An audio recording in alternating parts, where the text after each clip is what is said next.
เอาไปตอกอยู่ฝั่งนั้นโอ้พักผ่อน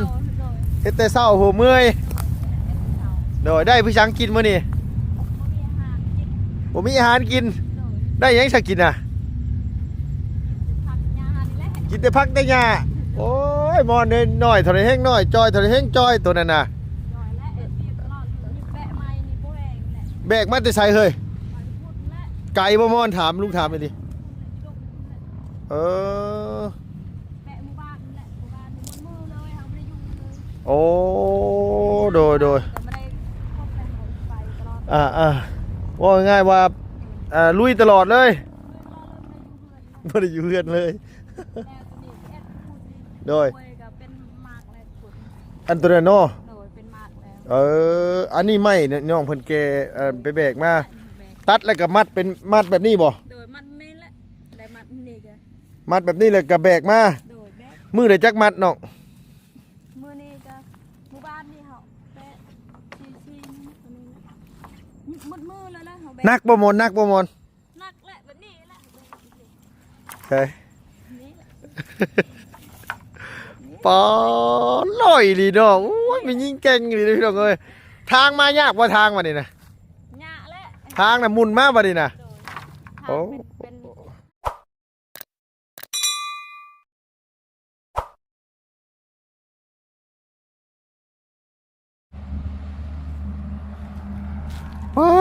ลุงสูงอยู่170กว่าหัวท่วมหัวลุงอีกประมาณ2 เมตรพุ่นบ่น้องเฮ็ดไปทั้งสูงกระดอกกระเดี่ยแท้ยันงัวนี่แหละยันงัวเข้าโอ้นี่กันแล้วมื้อนี้มื้อกับปูอีกหญ้าเสียยังหญ้าบ่ทันได้เสียซ้ำบ่สิปลูกหยังแน่น้องหลายปลูกไว้ปลูกมะเพชรปลูกมะเขือปลูกกันว่ากล้วยน้ำแน่เนาะมอเนาะปลูกกล้วยนี่แหละแล้วปลูกมะทั่วบางอย่างน้ำแน่เนาะล่ะเนาะได้บ่น้องได้อยู่เนาะทางพุ่นกำลังเงินมางามพี่น้องเลยทางกันว่าหัวตัวเก่าเพิ่นประกาศทันเล็ดไปขั้นสมอยู่บ่น้อง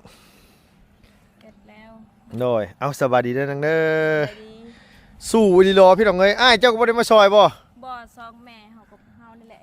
สองแม่ลูกชื่อเจ้านี่นะโดยอันนี้นี่ไปตัดเอาบ่ไม้นี่นะตัดไม้นี่หมู่บ้านแหละไปตัดเอามาแต่ใช้นางน่ะแม่ตะพุดแหละไก่โอ้ยพี่น้องเอ้ยคำบ่อยากได้ดีเลยกับแม่แหละสู้กับแม่2 คนโดยสู้แหละไม่ได้สู้โดยใช่เฮ้ยไปเลาะไปเบิ่งทางนั้นอยู่หากว้างเติบได้พี่น้องเอ้ยนี่นะจักมือเลยน้องอันเฮ็ดนี่มอนหลายมือแล้วอันตอกนี่2 มือไผเป็นคนจับซอยน้องแม่เจ้าเฮ็ดบาปไปตู้แท้พี่น้องเอ้ยอยากได้เลยเฮ็ดน้องเนาะอันนี้เฮ็ดมือเช้านี่โดยป้าสีอ้อมอันนี้นี่มันชุดแดนในมะมอนตัวนี้นะนี่บ่อันนี้นี่เนาะรักตาดินมันจะนี่พี่น้องเลยนี่ก็ยิ่งยาวขึ้นพี่นะมอนเนาะโคกไม่พูดเฮ็ดกว้างเติบพี่น้องเลยสิปลูกยังไงคิดไว้นี่สิปลูกยังไงมะเพชรนี่แหละปลูกกล้วยปลูกเพชรปลูกกล้วยปลูกมักแตงมักทั่วนี่แหละน้องเนาะพอได้กินเนาะน้ำเอาใส่ฮดมอนน้ำพุดและทำซุปและบ่มีน้ำสูบเอาโดยน้ำนี่แหละน้ำนี่ก็ไก่พุดบ่นี่นะนี่แหละ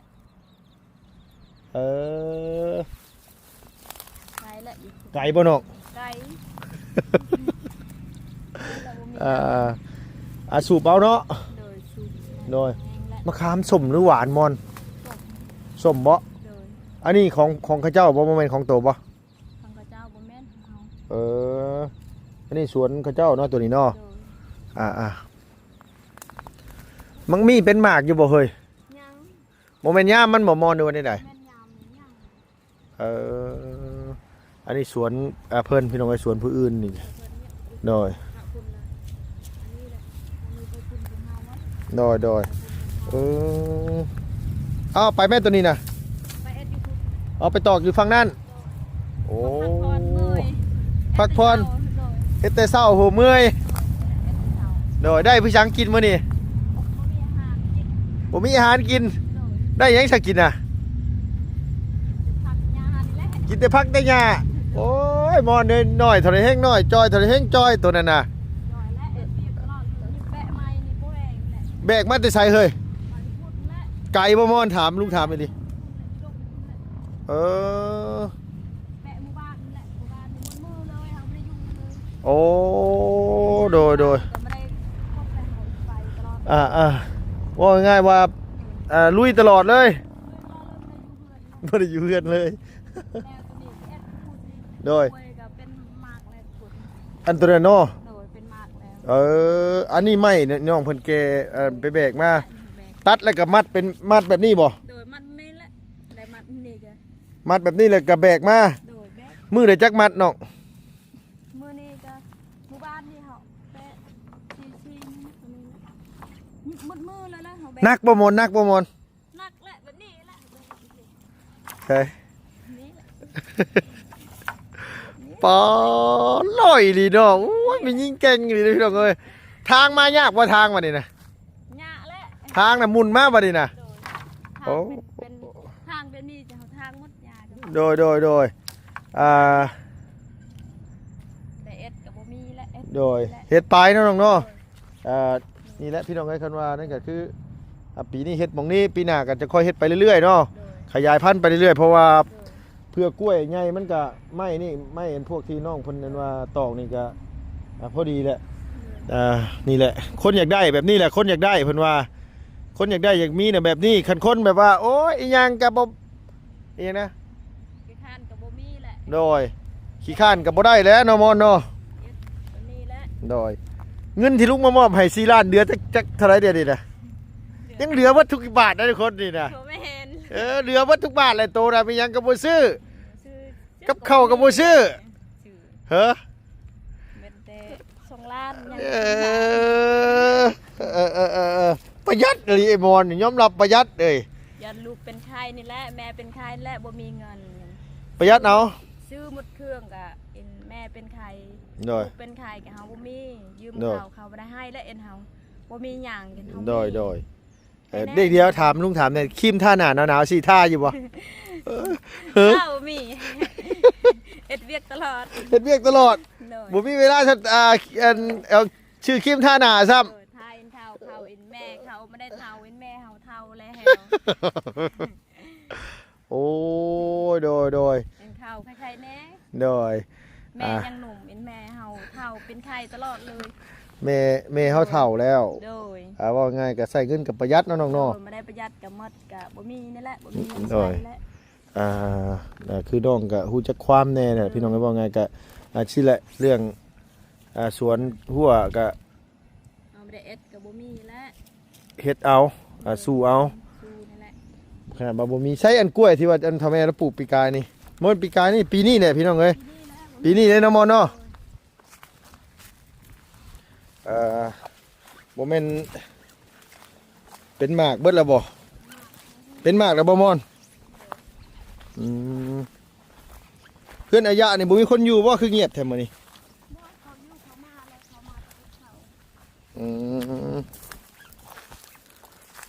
ใช่เป็นหมากแล้วบ่มอนโอ้ยงามไม่ดีดอกพี่น้องเอ้ยปลาตัวโดยมาอ้อมตัวนี้แหละก็อ๋อเป็นหมากแล้วคือเขาอ้อมกว้างๆแล้วบัดนี้นะอ้อมกว้างนะครับก็ปลูกใช้อันใหม่อีกโอ้งามมิลลิโลพี่น้องน้องพระท่านในพ่อปีก็เป็นหมากเลย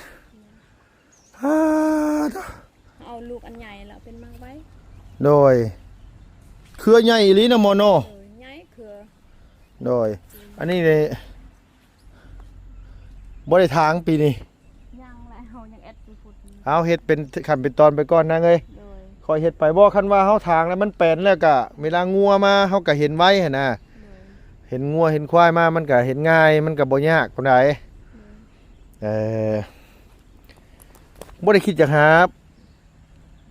ลูกหาผัวมาซอยเฮ็ดซอยสร้างบ่ม่อนถามอีหลี นี่แหละกินหมี่ก็ห้าคือกันแหละ ฮะมันบ่มี โดย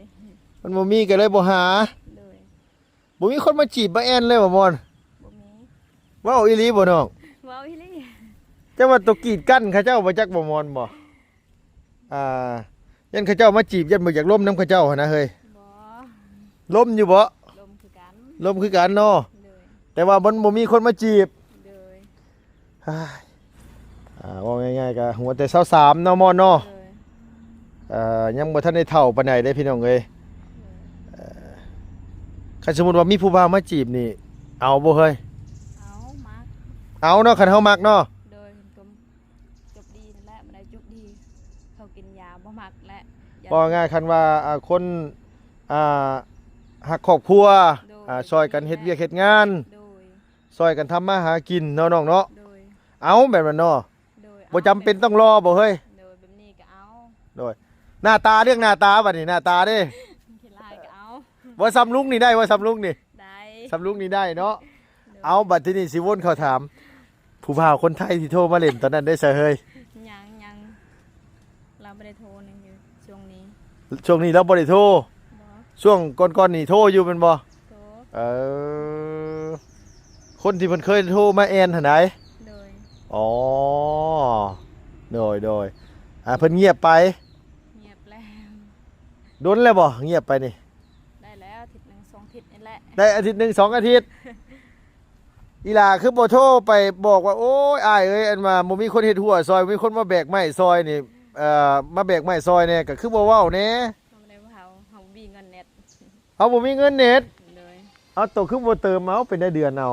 เราไม่ได้เติมเดือนเติมแต่2 มื้อ3 มื้อนี่แหละ 3 มื้อ 10,000 นี่เนาะ เลย โอ้ยโดยคือบ่ขอเงินนำลาวแหละว่าพอได้เติมเงินเน็ต เราบ่มีเงินเราเบา แล้วว่าเราบ่มีเงิน โดย โอ้ยสิจีบสาวลาวนี่ต้องมีเงินเนี่ยได้คือบ่ว่าแน่ เราว่าบ่มียังบ่มีแหละบ่มีเงินใช้แล้วเฮานี่ เนอะ เราเบา โดยเพิ่นเคยโอนมาให้เจ้าอยู่บ่เคยให้อยู่บ่ บ่เขาไม่ได้โอนนี่บ่มีเงินแต่เก้าเขาโอน ตะกี้เนี่ยโอนอยู่ โดย เพิ่นฝากมาทางไหนล่ะ ฝากอยู่สโปนนี่แหละ อ๋อเพิ่นฝากอยู่เซโปน โดย เพิ่นฝากอยู่เซโปนให้เจ้าขี่รถไปเอาเอง โดย อ๋อเพิ่นให้เทื่อหนึงเทื่อเท่าไหร่เฮ้ย 1,000 2,000นี่แหละ 1,000 2,000ประมาณ600,000ล้านหนึงเนาะ โดยซำนี้และเราบ่มีเราเอา โดยแล้วบ่มีก็เอาพี่น้องเอ้ยก็ว่าง่ายก็คือเพิ่น ก็เอา บ่ง่ายบ่มีเฮาก็บ่เอาเนาะ โดย อันมีเฮาก็เพิ่นอยากให้ก็เฮาก็เอาบ่ให้ก็บ่เอาเนาะม่อนเนาะ โดย แต่คุยกันจบเจืออยู่แล้วว่าล่ะ โดย โดยเงียบๆไป2 อาทิตย์แล้ว เหี่ยวแล้ว บ่แม่นเขาเจ้าเอาเมียปะแล้วบ่จักเอ้ย เขาอุ้ยจากเราเอาเมียแล้ว เอาเย้อ้ายเอ้ยคันเบิ่งเลยก็ติดต่อมาหาผู้สาวเด้อคือบ่ข้ามฟังข้ามแม่น้ำโขงมาอันเล่นน้ำผู้สาวเลยนี่ป้าไม้ยังหกอยู่นี่น่ะ และในทาง มาซอยอันสามอนทางแน่เฮ้ยเนาะ เห็นและ โดย ปกแล้ว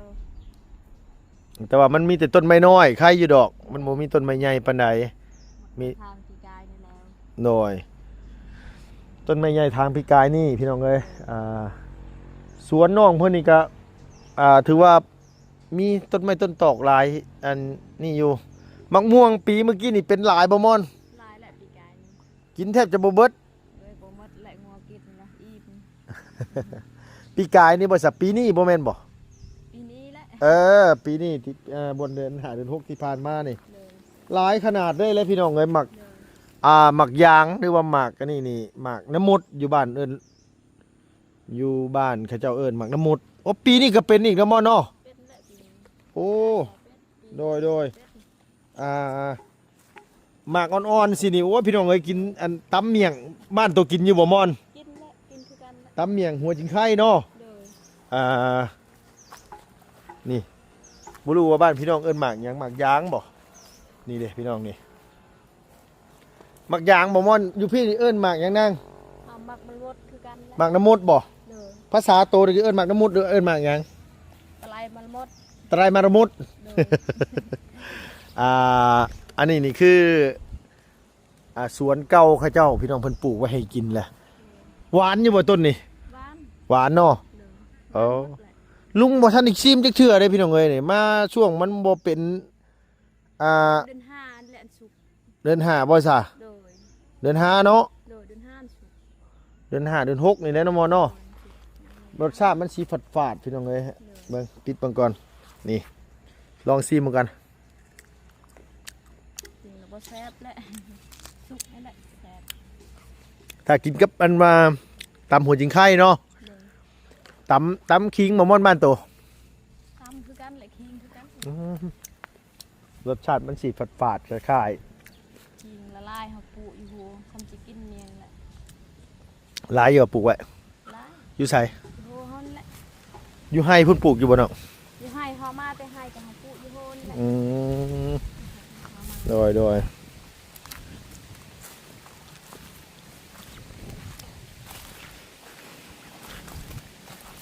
น้องเพิ่นพามาเลาะเบิ่งสวนกล้วยสวนนี่เพิ่นเนาะเพิ่นเนาะเนี่ย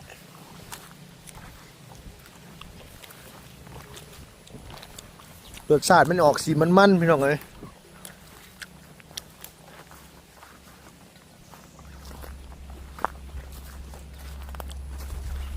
เมื่อยบ่ติมอนบ่ไหวบ่ติน้อง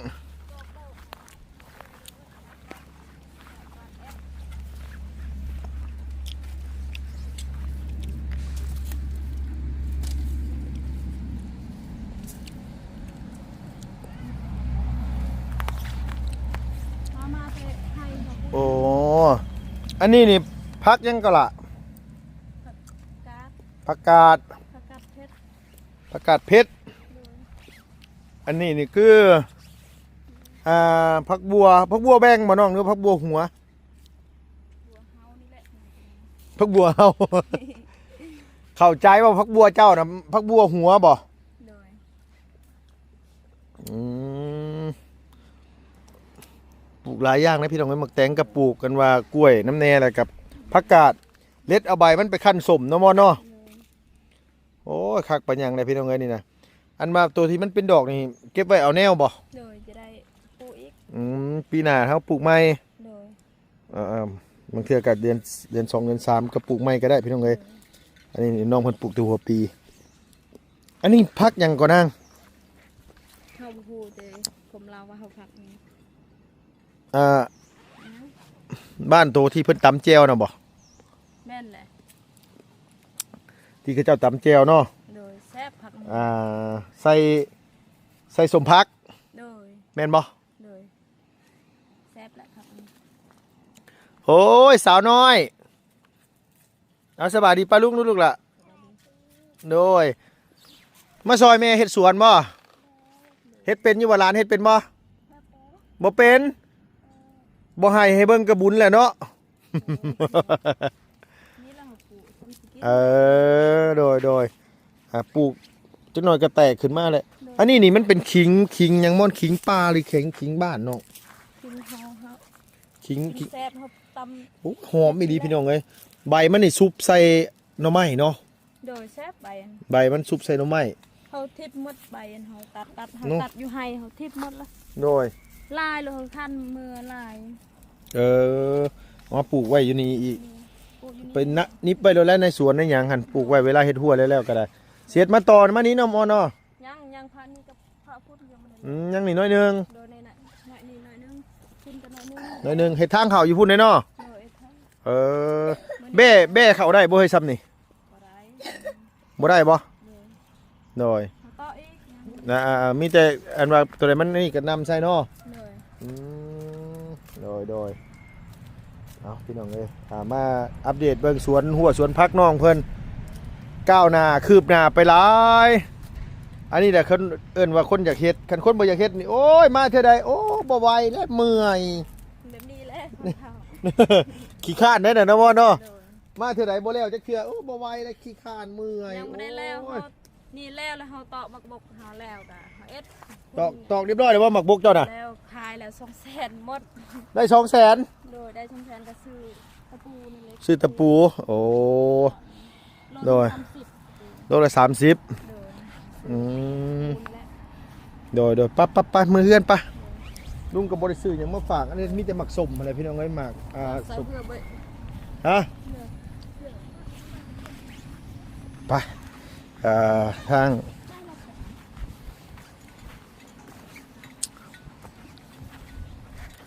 เฮือนกับผลตกมากกับบริหัวได้อย่างแล้วว่าน้อง หัวและอยู่เถอะมันขุดมัน อยู่เทิงน่ะหัวอยู่เนาะ หัวและหอเอ็ดกระตือเอ็ดมัดอีกขุด โดย หัวอยู่บอนนี่แหละหัวนี่แหละหัวลาย หัวมงขึ้นขั้วนี่บ่ โดยห้องน้ำบอนเนื้อหัว มัน ลายเขาเอ็ดแบบเลยเขาตอมลาย มันบนนี่บ่หรือวันนี้ใดพี่น้องเลยเนาะไม่แต่ว่ามองไหนมันหัวเลยเอาเล่นหยอดไซอ่า มีการเขาอับเป็น ฮะ มันออกมาเลย อันนี้บ่ เลย เออ สมางมันออกหมดมางเขาลีดนี่แหละมันออก โดยเอาตามการเวลาเลยพี่น้องเอ้ยโอ้ยสบายดีอายะโดยเฮ็ดหยังนั่นน่ะบ่เฮ็ดไปเลย พี่น้องเอ้ย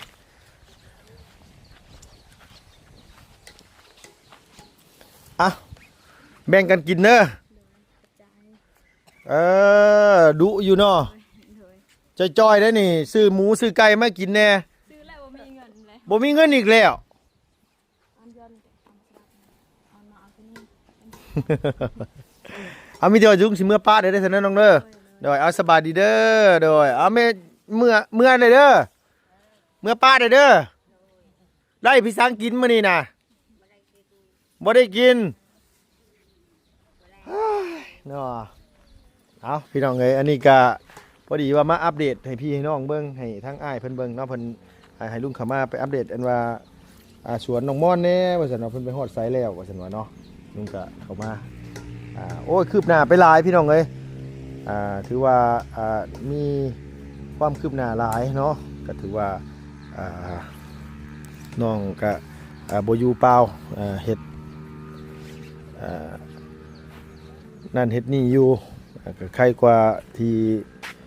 เขตบางเขตที่ผ่านมาเขาบอกให้เฮ็ดหยังกับเฮ็ดแต่กับบ่มีความคืบหน้าหยังเนาะพี่น้องเอาขอบคุณในหลายพี่น้องอยู่ดีมีแฮงเด้ออย่าเจ็บอย่าจนร่ำรวยสุขภาพอนามัยแข็งแรงสำหรับคลิปนี้ไปแล้วพี่น้องบ๊ายบายสบายดีเด้อ